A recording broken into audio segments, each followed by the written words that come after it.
Good morning বন্ধুরা, শুভ সকাল। তোমরা সবাই কেমন আছো? আশা করি ভালোই আছো। আমিও খুব ভালো আছি। তো চলো, আজকে আমি আবারও রান্নার ভিডিও নিয়ে চলে এসেছি। আজকে আমি তোমাদের সাথে দুটো আমার রান্নার ভিডিও শেয়ার করব। তো তোমরা দেখতে থাকো। আর কেমন লাগলো ভিডিওটা প্লিজ লাইক কমেন্টের মাধ্যমে জানিও। তো চলো, আমি এই যে কড়াই বসিয়ে দিয়েছি, চিমনিও চালিয়ে নিয়েছি। তো আমার সব সবজি টবজি কাটা রেডি আছে। তো কড়াইতে তেল বসিয়ে দিয়ে এই যে আলুটা দিয়ে দিলাম। আলুটা ভাজা হচ্ছে। এটা হচ্ছে তোমার মোচার আলু কেটেছি, তো মোচা রান্না হবে। তো সেই আলুটা এখন ভাজা হচ্ছে, তো লবণও দিয়ে নিলাম। আর এইদিকে আমি ভাতের চালটা রেডি করে রেখে দিয়েছিলাম, সেটাও বসিয়ে দিলাম। এবার আলুতে তোমার হলুদটাও দিয়ে দিচ্ছি, তারপর আলুটা ভেজে নিচ্ছি। আলু ভাজা আমার প্রায় হয়ে গেছে, এবার আলুটা তুলে নেব। আলুটাও তুলে নিচ্ছি। তারপর গ্যাসটা আবার চালিয়ে দেবো। এবার আস্তে আস্তে ফোড়নে যা যা লাগে, তেজপাতা, শুকনো লঙ্কা, আর আমি মোচাতে একটুখানি গোটা গরম মশলা দিই, এলাচ আর দারচিনি, তাতে মোচাটাতে খেতে খুব সুন্দর লাগে। তো এবার একটু জিরেও দিয়ে দিলাম, একটু একটু নাড়াচাড়া করছি। এবার তারপরে নারকেলটাও দিয়ে দিলাম, নারকেলটা ভেজে নেবো। এবার হালকা ভেজে নেব, যাতে নারকেলটা বেশি না হয়। এদিকে আবার তোমার ভাতটাও হয়ে গেল, ভাতটা ফুটে গেছে। তো মনে হচ্ছে আরেকটুখানি হবে ভাতটা। হাত দিয়ে দেখলাম, চেক করে, তো মনে হচ্ছে ভাতটা আরেকটু হবে। তো ভাতটা এদিকে হয়ে নিক। তো এদিকে আমার নারকেল ভাজাটাও হয়ে গেছে মোচার। তো এবার মোচাটা দিয়ে দিচ্ছি। মোচাটা আমার সেদ্ধ করাই ছিল আগে থেকে। তো এবার মোচাটা নেড়ে নিচ্ছি। তারপর আমি লঙ্কা দেবো, এই যে লঙ্কা দিচ্ছি। তারপরে এদিকে জিরে ধনে অল্প অল্প করে দিচ্ছি। তারপরে একটু জল দিয়ে নিলাম।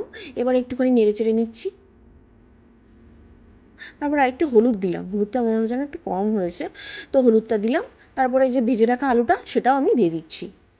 তো একবারে একসাথে নেড়ে নেবো এবার।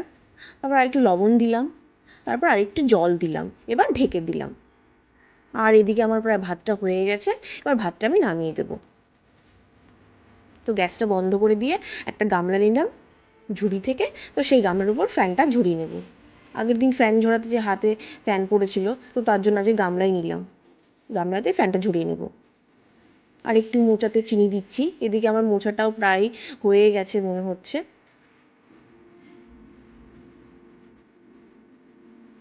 আর একটু নাড়তে হবে মনে হলো, তখন মনে হলো যেন হয়ে গেছে, কিন্তু দেখলাম একটু নাড়তে হবে। তো এবার আমি ঘি গরম মশলা দিয়ে দিচ্ছি।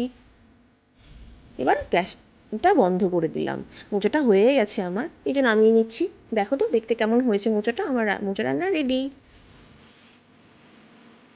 তো গ্যাসটা ধরিয়ে দিলাম, কড়াইটা ধুয়ে নিয়ে গ্যাসে বসিয়ে দিলাম, আবার তেল দিয়ে দিলাম। এবার মাছগুলো ভেজে নেব।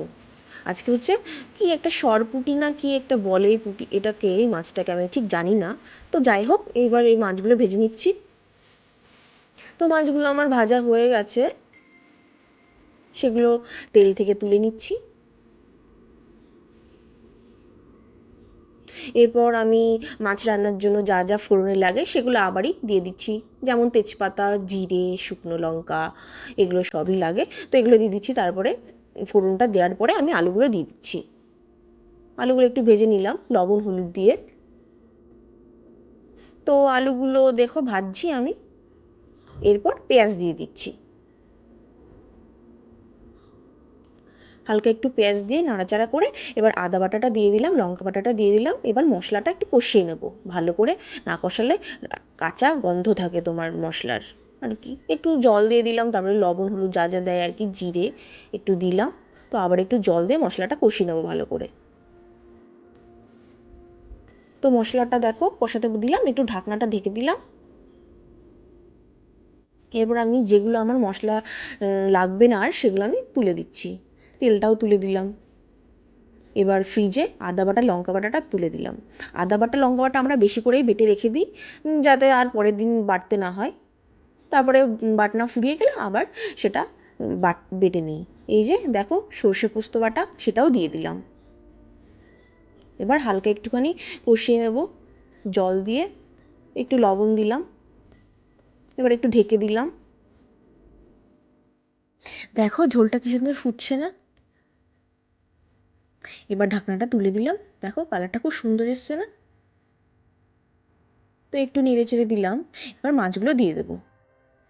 তো মাছগুলো দিয়ে দিলাম, একটু নেড়ে চেড়ে দিলাম। এবার ঢাকনা দিয়ে ঢেকে দিলাম একটুখানির জন্য। তো আমার মনে হচ্ছে মাছ রান্নাটা হয়ে গেছে, একটু ঢাকনাটা খুলে দিলাম। তারপর একটু চেখে নিলাম যে মাছের ঝোলে লবণ ঝাল চিনি সব ঠিকঠাক আছে নাকি। আমি একটু রান্না করার সময় একটু চেখে নিই, নাহলে আমার মনের মধ্যে খুঁতখুত করে। আমার রান্না হয়ে গেছে, এবার গ্যাসটা বন্ধ করে দিচ্ছি, কড়াইটা নামিয়ে নিলাম, তারপর একটা পাত্রে মাছটা তুলে নিচ্ছি। তো দেখো আমার রেডি, সর্ষে পোস্ত দিয়ে মাছ রেডি আমার। আজকের মতো আমার রান্না শেষ হয়ে গেছে। তো প্লিজ তোমরা কমেন্টের মাধ্যমে জানিয়ে যে আমার এই রান্না দুটো কেমন লাগলো তোমাদের। এবার চিনিটা বন্ধ করে নিচ্ছি। তো দেখো আমার মাছ রান্না কমপ্লিট। দেখো বাইরে কি সুন্দর মেঘ পড়েছে না, ওয়েদারটা কত সুন্দর লাগছে, আকাশটা কি সুন্দর লাগছে দেখতে। আমার তো এরকম ওয়েদার ভীষণই ভালো লাগে। তো এটা আমাদের দুপুরবেলার খাওয়ার ভিডিও। তো আমরা খেতে বসে গেছি। তো আজকের ভিডিওটা এখানে এন্ড করছি, আমরা চলো খেয়ে নিই। তো পরে আবার একটা ভিডিও নিয়ে তোমাদের সামনে আসবো। তো প্লিজ আমার ভিডিওটা লাইক কমেন্ট শেয়ার করো। টাটা।